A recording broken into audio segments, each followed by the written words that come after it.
안녕하세요. 글로빗 논문 컨설팅 전성욱 대표 박사입니다.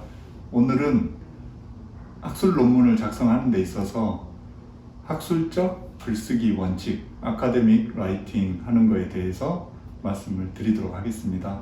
흔히 연구자들께서 하시다 보면 어려운 점이 일반적인 산문이나 수필이나 일기나 이런 실용적 글, 특히 구어체 표현을 많이 익숙하다 보니까 논리적인 글, 학술적 글에 대해서 굉장히 익숙지 않은 경우가 많습니다. 그래서 문장을 작성할 때도 아카데믹 라이팅의 원칙에 의거해서 작성이 돼야 되는데 그런 부분이 되게 힘들어하는 부분입니다. 그래서 오늘은 주요한 학술적 글쓰기 원칙에 대해서 말씀을 드리도록 하겠습니다.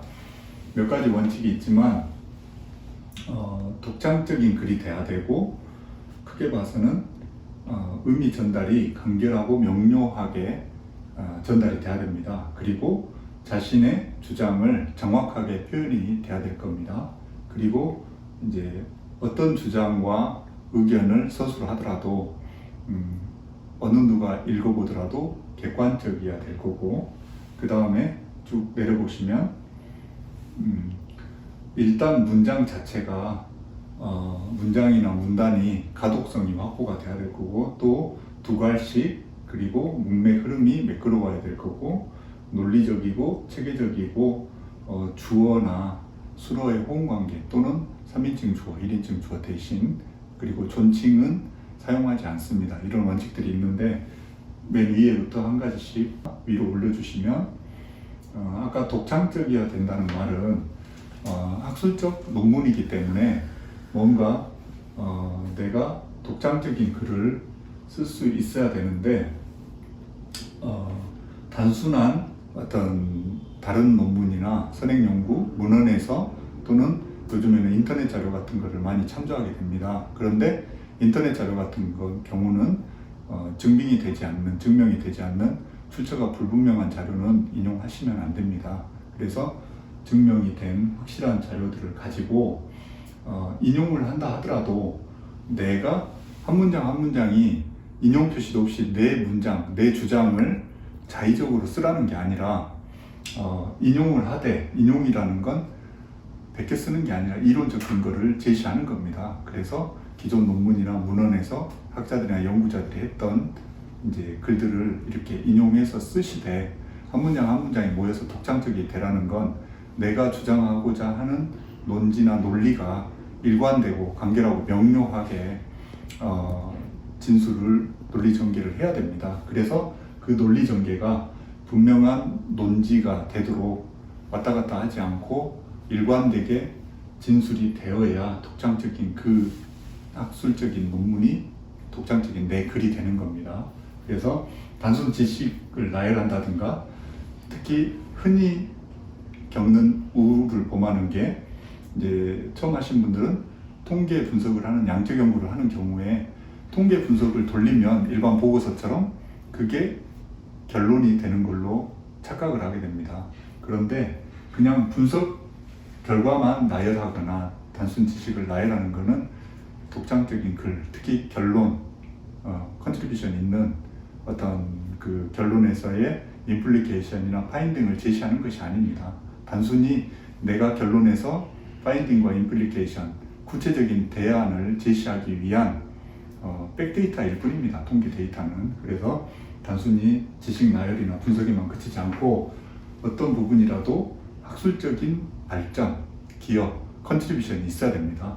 그래서 그런 글을 쓰기 위해서 제일 먼저 내가 생각하는 주제나 논제, 그리고 그 주제에 따라서 내가 어떤 걸 보고자 하는 연구 문제가 명확해야 될 거고, 또 그 연구 문제, 목적에 따라서 이제 자료 수집과 또 그 목적을 위한 방법론은 어떤 식으로 할 건지, 그리고 그 연구 문제와 개를 같이 해서 결론에서 우리가 보고자 했던 연구 문제에 대한 이제 검증, 그리고 구체적인 대안 제시, 그런 논지가 톱니바퀴처럼 1장부터 5장 결론까지 궤를 같이 하도록, 이게 논문의 체계고, 이 체계를 갖추어야만이 독창적인 내 글이 될 수 있는 겁니다. 우선. 그래서 참신한 대안을 제시한다든가 또는 그 자료 수집이나 방법론 그리고 선행 연구와 차별성, 독창성 이런 부분이 확보돼야 됩니다. 특히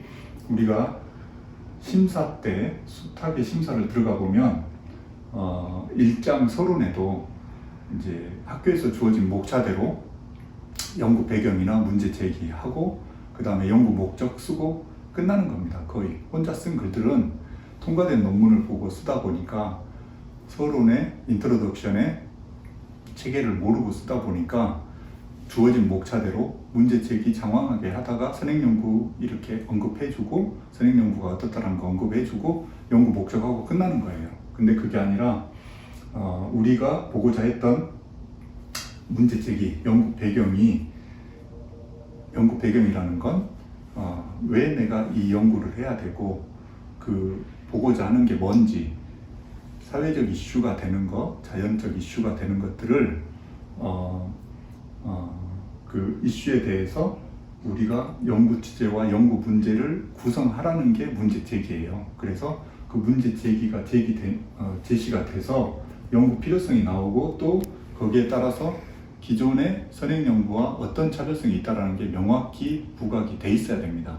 그러니까 혼자 쓴 글들은 연구 필요성과 연구 차별성, 학술 의의 이런 것들이 명확하지 않아요. 그렇기 때문에 심사위원들한테 지적을 받는 이유가 됩니다. 그래서 이 독창성이 굉장히 중요하고 그 다음에 간결성, 명료성이라는 건 아까 말씀드린 것처럼 한 문장 한 문장이 모여서 내가 주장하고자 하는 논지, 간결하고 명료하고 일관되게 논리 전개를 해야 되는데 그게 일관성, 간결성, 명료성이 확보돼야 된다는 겁니다. 그러기 위해서는 한 문장도 뭐뭐하며 뭐뭐하고 주저리 막 연결해서 쓰기보다는 우리가 이제 좀 주장하고자 하는 한 문장에 대해서도 간결하게 작성하시는 게 좋습니다. 일반적으로는 뭐 15단어, 20단어, 25단어 몇 단어라고 딱 특정할 수는 없지만은 가급적 짧게 끊어 쓰시는 게 좋죠. 그것은 간결성 명료, 논지의 간결성 명료성하고도 연결되지만 학술적 글쓰기 중에 이제 비문을 방지하기 위해서도 이렇게 어법에 안 맞는 비정상적 문장을 비문이라고 합니다. 그래서 그런 비문을 방지하기 위해서라도 이렇게 간결하게 끊어 쓰셔야 됩니다. 그렇게 하고 한 문장 한 문장이 모여서 한 문단, 한 패러그래프를 쓰더라도 혼자 쓴 글들은 보면 뭐 거의 한 페이지, 반 페이지 이상을 한 문단이 되도록 장황하게 연결했습니다. 그러면 읽는 사람으로 하여금 여기에서 논지가 뭐고 논리를 어떻게 논리 전개를 하려고 하는지 의미 파악이 어렵습니다. 그렇기 때문에 한 문단이라는 것도 한 주제를 논할 수 있도록 짧게 끊어 쓰시는 게 좋습니다. 그렇게 하고 정확성도 이 단어 하나하나가 애매모호한 단어를 쓰면 안 되겠죠. 그래서 요즘, 지금 뭐 이런 식으로 애매모호하게 쓸 게 아니라 명확하게 2000년대 이후 아니면 몇 년부터 몇 년 사이 이런 식으로 구체적인 표현을 써줘야 됩니다. 그리고 약어나 줄임말 또는 속어나 비어 이런 것들은 절대 쓰시면 안 됩니다. 풀네임을 써주셔야 됩니다. 가급적.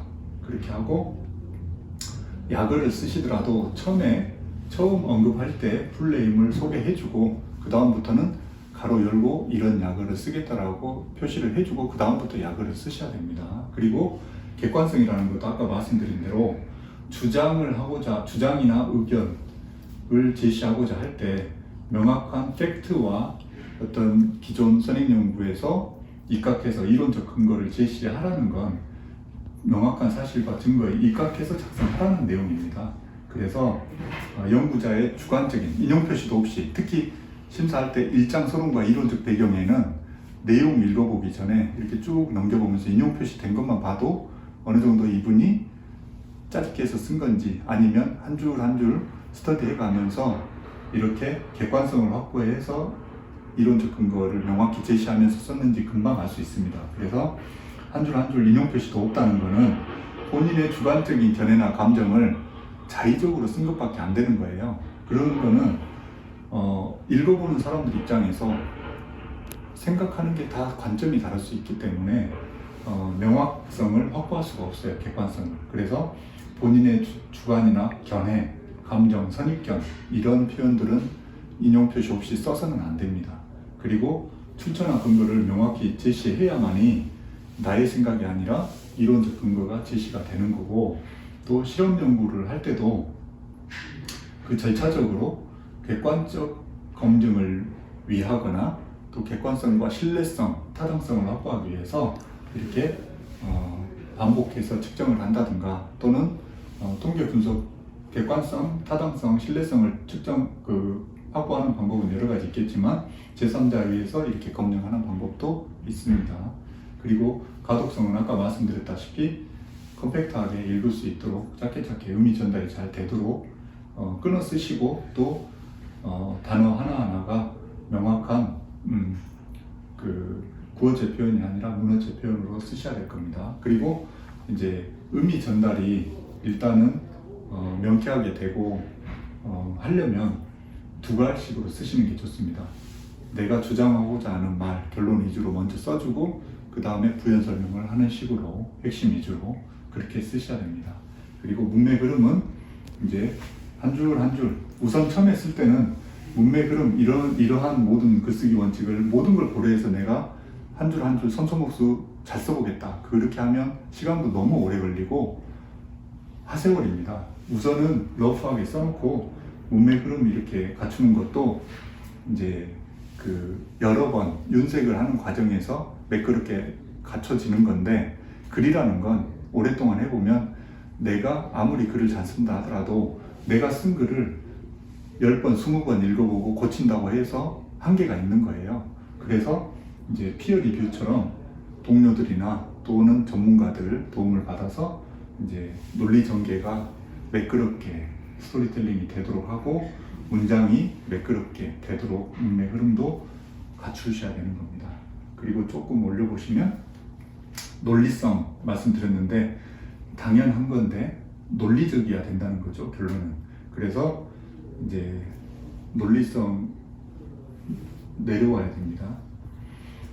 논리성이라는 건 쉽게 말해서 논리 전개에 있어서 논지가 일관되도록 명확한 이론적 근거도 제시해주고 자료도 제시를 해줘야 됩니다. 그리고 더 크게는 관련된 선행 연구도 제시를 해줘야 되는 겁니다. 이론적 배경에서.